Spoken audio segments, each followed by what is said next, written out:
Hello అండి, నమస్తే. Welcome to Devi smart kitchen. ఈరోజు వీడియోలో ఫస్ట్ టిప్ వచ్చి మన ఇంట్లో పిల్లల ఫ్యాన్స్ కానీ లేదా పెద్దవాళ్ళ ఫ్యాన్స్ కానీ అప్పుడప్పుడు లూజ్ అయిపోవడం జరుగుతుంది. లేకపోతే మనం తీసుకున్నప్పుడే అవి కొంచెం లూజ్గా అనిపిస్తాయి కదండి. సో అటువంటప్పుడు ఈ టిప్ అయితే ట్రై చేసి చూడండి. అలా ఫ్యాంట్ లూజ్ అయినప్పుడు ఇలా సైడ్ని కుట్టేసామనుకోండి, వాళ్ళు ఫ్యాంట్ వేసుకున్నప్పుడు సైడ్న గుచ్చుకున్నట్టు ఇబ్బందిగా ఉంటుంది కదా. సో అలా ఎటువంటి ఇబ్బంది లేకుండా ఈ చిన్న టిప్ అయితే ఫాలో అయిపోండి. దీనికోసం ఏం లేదండి, ఒక చిన్న రబ్బర్ బ్యాండ్ తీసుకుని ఫ్యాంట్కి జిప్పు పెట్టుకునే చోట ఒక పెద్ద బటన్ ఉంటుంది కదా, దానికి ఈ రబ్బర్ బ్యాండ్ని హ్యాంగ్ చేసేసుకుని బెల్ట్ పెట్టుకుని ఈ హోల్లోంచి ఇలా కింద నుంచి తీసుకుని ఈ బటన్కి ఇలా పైనుంచి పెట్టుకుంటే కనుక కరెక్ట్గా ఫిట్ అయిపోతుందండి. ఇది కింద ఫోల్డింగ్ అవుతుంది, అది పైకి కూడా కనిపించదు. సో మనం ఫ్యాంట్ వేసుకున్నప్పుడు ఇబ్బందిగా కూడా అనిపించదు. సో ఈ టిప్ మీకు నచ్చినట్టయితే కనుక ఫాలో అవ్వండి. అలాగే నెక్స్ట్ టిప్ వచ్చి నాప్థలిన్ బాల్స్ని తీసుకున్నానండి. ఇది ఎందుకు యూస్ చేస్తాను ఏంటనేది మీకు చెప్తాను. ఇందులో ఒక నాప్థలిన్ బాల్ని అయితే తీసుకున్నాను. దీన్ని పౌడర్ లాగా అయితే చేసుకోవాలి. ఇది పౌడర్ లాగా చేసుకున్న తర్వాత ఇందులో ఒక పావు చెంచా పసుపు అయితే యాడ్ చేసుకుని ఈ రెండింటిని కూడా బాగా మిక్స్ చేసుకోవాలండి.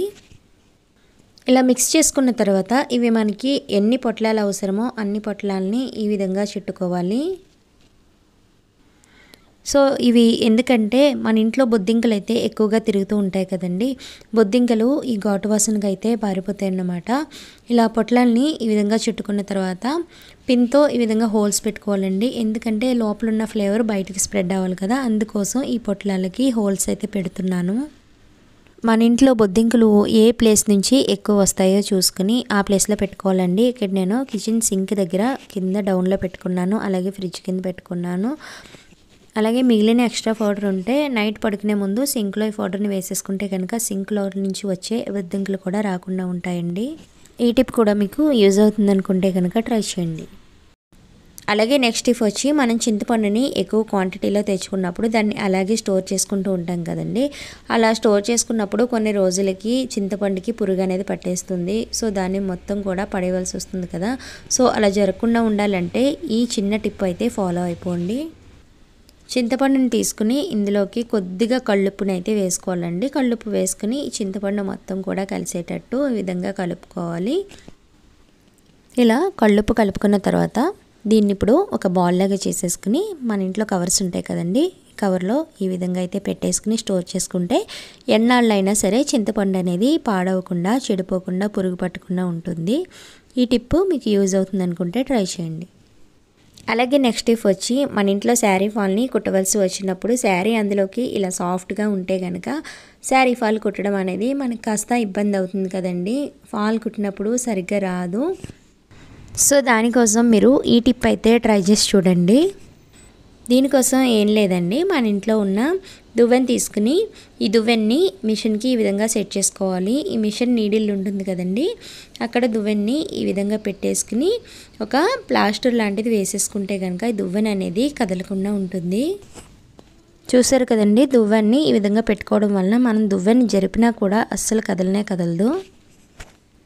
ఇప్పుడు ఈ శారీని ఇలా దువ్వెన పళ్ళ మధ్య నుంచి ఈ విధంగా పెట్టుకుంటే కనుక అది నీట్గా వచ్చేస్తుందండి. ఇప్పుడు దీనిపైనుంచి మనం ఫాల్స్ పెట్టేసుకుని నార్మల్గా కుట్టేసుకోవచ్చు.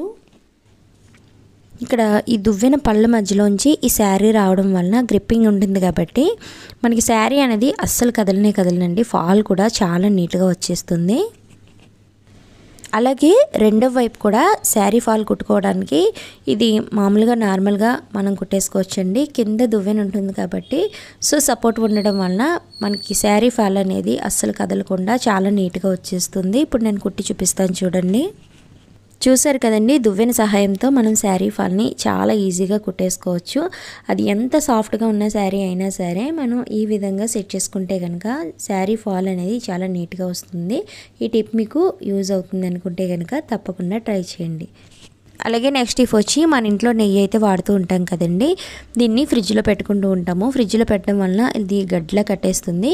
ఇది నెక్స్ట్ మనం యూజ్ చేసుకోవాల్సి వచ్చినప్పుడు మనం మొత్తం నెయ్యి అంతా కరగబెట్టవలసిన అవసరం లేకుండా ఎలా యూజ్ చేసుకోవాలి ఏంటనేది మీకు సింపుల్ చిట్కా అయితే చెప్తాను చూడండి. ఒక స్పూన్ అయితే తీసుకుని ఈ విధంగా హీట్ చేసుకోవాలి. ఇలా 1 నిమిషం పాటు హీట్ చేసుకుంటే సరిపోతుంది. ఇలా హీట్ చేసుకున్న తర్వాత ఇలా ఇప్పుడు నెయ్యి డబ్బాలో పెట్టగానే చూడండి నెయ్యి అనేది కరిగిపోయింది. ఇప్పుడు మనకు కావాల్సిన నెయ్యి అంటే 1 స్పూన్ కానీ 2 స్పూన్స్ కానీ మనం తీసుకుంటాం కదా. సో ఆ విధంగా మనం తీసుకుని దీన్ని చక్కగా అయితే యూజ్ చేసుకోవచ్చు. ఐ థింక్ ఈ టిప్ కూడా మీకు హెల్ప్ అవుతుందని అనుకుంటున్నాను. ఇంతేనండి. ఇప్పుడు వీడియోలో చెప్పిన టిప్స్ అన్నీ కూడా మీకు యూజ్ అవుతాయి అనుకుంటే కనుక తప్పకుండా ట్రై చేసి చూడండి. అలాగే వీడియోని లైక్ చేయండి, షేర్ చేయండి, కామెంట్ చేయండి. అలాగే మన ఛానల్ని సబ్స్క్రైబ్ చేయండి. Thanks for watching.